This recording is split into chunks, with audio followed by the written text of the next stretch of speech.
Seekor kucing terjebak di atas pohon di pinggir Jalan Batang Masang, Kelurahan Belakang Balok, Kecamatan Aur Birugo, Tigo Balai, Kota Bukit Tinggi, Sumatera Barat. Warga memperkirakan kucing berjenis kelamin betina ini telah terjebak selama 3 hari.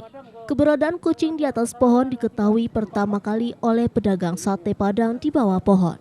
Saat itu, seorang pedagang sate di seberang Sekolah Dasar Negeri 09 Belakang Balok, ia mendengar suara kucing mengeong dari atas pohon. Kucing yang berada di ranting ketinggian sekitar 7 meter tak bisa turun dan terus mengeong seperti minta tolong. Hingga Senin siang kucing masih terlihat berada di atas pohon, bahkan naik ke ranting yang lebih tinggi.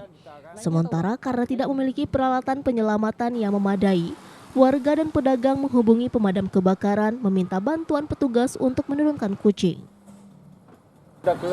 Minta turun kucing itu tuh. Tuh kan kasihan kita kan. Naiknya tahu bang? Hah? Naiknya tahu? Nggak tahu kapan naik ke atas tuh bang. Oh itu. Pokoknya sudah 3 hari ya? Udah 3 hari bang. Kucing siapa tahu bang? Nggak tahu siapa yang punya, nggak tahu lah siapa yang punya tuh. Ya, tapi kasihan ya? Kasihan kucingnya kan udah nggak makan dia kan. Tangga nggak ada bang? Nggak ada tangga tuh. Ya, terus gimana?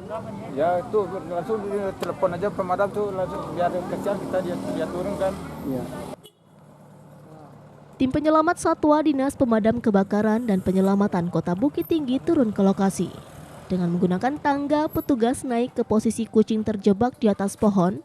Secara perlahan, petugas mencoba menangkap kucing.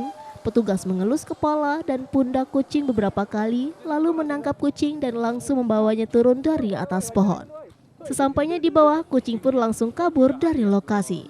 Tidak turun-turun dari batang kayu pohon ini. Jadi kita segera menangkapinya. Jadi kita terjun langsung ke lokasi dengan memakai tangga, memakai tangga 15 meteran lah.